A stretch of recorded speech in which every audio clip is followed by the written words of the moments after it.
윤태곤의 뉴스 사이다.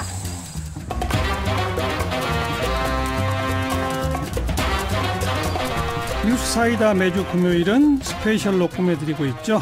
윤태곤 실장 어서 오십시오. 네, 안녕하세요. 오늘은 스페셜하게 뭘 봅니까? 대통령 이제 휴가 오늘 마지막 날이잖아요. 예. 이제 관련 소식도 조금 나왔는데 그거 한번 짚어보고 예. 대통령 기다리고 있는 과제가 뭔가 앞으로의 과제. 내다보죠. 예. 네. 오늘 일단 몇 가지 뉴스가 나온 게 우리 뒷코너에서 하기로 돼 있지만 기무사에 대한 지시 있었지 않습니까? 해편하라. 해편이 이제 개편하고 해체의 중간 정도인 것 같아요. 해체에 준하는 개편. 그렇죠. 네. 그러니까 아예 이름이 바뀐다는 것인데, 그리고 그 남영신 현 특전사령관을 기무사령관에 바로 임명했습니다. 휴가 중이지만은 예. 아마도 남사령관이 그 작업을 주도하겠죠. 그렇죠. 그리고 이 청와대가 대통령 휴가 떠날 때는 이번 휴가는 말 그대로 휴식이기 때문에 뭐 어디로 가는지 무슨 책을 들고 가는지 알리지 않겠다 그랬는데 오늘 마지막 날이니까 조금 공개를 했어요. 예. 휴가지는 이제 충남 계룡대 이제 군 휴양소였고, 책을 이제 세 권인데, 정확하게 따지면 권수로 치면 7권인 것 같아요. 그 국수라는 소설을 갖고 가셨다는데 이게 5권짜리거든요. 김성동 작가 최근작. 그렇죠. 예. 27년간 이제 연재하다가 완간된 대화 소설이라는데 이모군변에서 동학농민운동 전야까지 각 분야의 뭐 예인과 인거를 다룬 소설, 그리고 한강 작가의 소년이 온다. 이건 이제 맨부커상 수상작으로 잘 알려지는 5.18이 다룬 소설이고. 맨부커상은 이 작품으로 탄 건 아니죠? 아, 그렇죠. 예, 맞습니다. 그 한강의 대표작이죠. 네. 소년이 온다. 그리고 이제 진청규 사진기자의 평양의 시간은 서울의 시간과 함께 흐른다. 최근에 나온 책입니다. 예, 사진집. 네.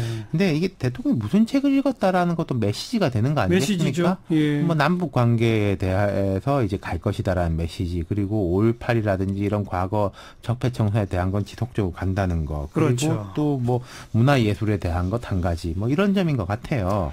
자, 오늘의 이제 메인 이슈, 휴가 복귀 후의 과제 짚어봅시다. 일단 지금 지지율 계속 떨어지고 있죠. 한국 갤럽 기준으로 지지율 또 떨어졌어요. 60%. 갤럽 기준으로는 취임 후 최저입니다. 물론 절대적 수치로는 여전히 높은 건데 6월 13일 이후에 계속 떨어지고 있는데 경고음이 들어왔다고 봐야 되겠죠.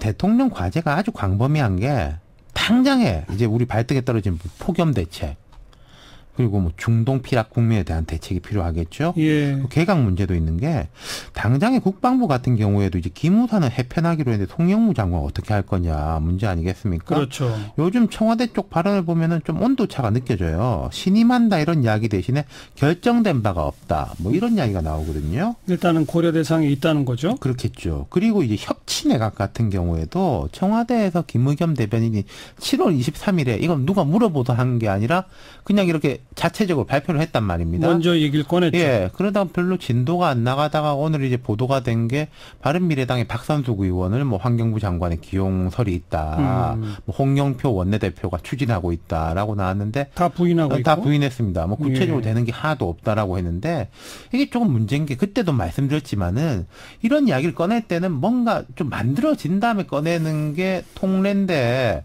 지금 청와대 이야기대로라면은 이야기 꺼내놓고 만들고 있다라는 건데, 오늘 또 이야기 보면은 그동안 뭐 진척된 것도 없고 구체적으로 추진적인 게 없다라고 하니까 어떻게 되는지 모르겠고. 좀 애매합니다, 이 대목은. 그렇죠. 이 개각 자체가요. 어떻게 되는 것인지, 그럼 협치내각 부분, 국방부 부분도 과제고, 몇 군데 이제 부처는 이번에 바꿔야 된다는 데가 있거든요. 네. 근데 대통령이 이제 복귀하면 8월 6일 이렇게 되는데, 조금 있으면 8.15지 않습니까? 예. 8.15에는 통상적으로 우리가 다른 정권 때도 보면은 남북 관계라든지 뭐 민족 문제, 통일 문제에 대해서 좀 큰 메시지를 내잖아요.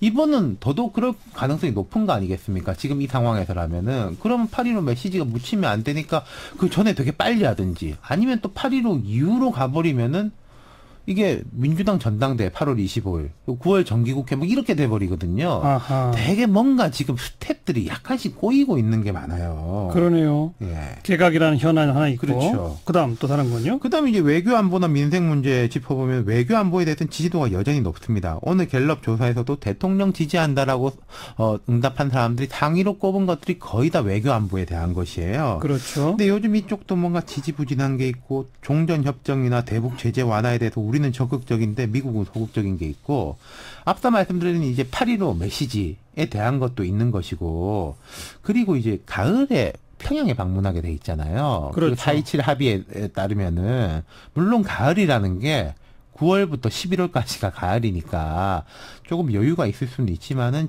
뭐 이 정상회담을 좀 땡길 수도 있다는 얘기도 또 나오더라고요. 그러니까요. 이게 순조롭게 진행되려면은 아무래도 또 북미 관계가 좀 풀려야 되는 거 아니겠습니까? 네. 그다음 민생 문제는요. 좌우 압박이 심합니다. 여러 번 말씀드렸지만은 지금 현재 보면은 문 대통령이나 청와대는 일부 규제에 대해서는 과감하게 완화한다는 생각이 확고한 것 같아요. 경제 쪽에 대해서. 근데 문 대통령의 핵심 지지층이라고 할 수 있는 진보 진영, 시민단체 등에서는 명확하게 반대하고 있거든요. 예. 민주당 내에서 떨떠름한 기류가 꽤 있어요. 대표적인 게 두 가지가 은산분리 규제 완화하고 원격 의료 허용입니다. 그렇죠. 은산분리 관련해서 제가 한번 말씀드린 적이 있었을 텐데 원구성할 때 정무위에 여기에 부정적인 의원들 뭐 뺀다. 빠졌어요, 실제로. 실제 빠졌어요. 예. 근데 이제 오늘 보도를 보면은 최근에 청와대에서 7일 날 인터넷 전문은행 관련 행사를 할 거니까 원내 지도부나 국회 정무위 의원들이 참석할 수 있겠냐라는 연락이 왔다는 거예요. 예. 복수의 관계자들이 이런 이야기를 했습니다. 예. 인터넷 전문은행이 결국 은산분리 규제 완화하고 연결되는 거거든요. 그렇죠. 청와대하고 여당 원내 지도부는 인터넷 전문은행, 핀테크랑 연결이 되는데 인터넷 은행을 활성화시키려면 이것도 은행인데 은행 차리려면 돈 많아야 되잖아요. 그렇죠. 돈 많은 데는 결국 재벌 대기업 아니겠습니까? 몇 %라도 참여를 할 수 있도록 해줘야 된다는 거죠. 예. 지금 현재 이제 산업자본의 은행에 대한 지분 보유 한도는 인터넷 전문은행 같은 경우에 4%예요. 이걸 34%, 3분의 1 이상 아니면은 50% 과반으로 늘릴 수 있도록 하자는 인터넷 전문은행 특례법이 제출돼 있습니다. 그렇죠.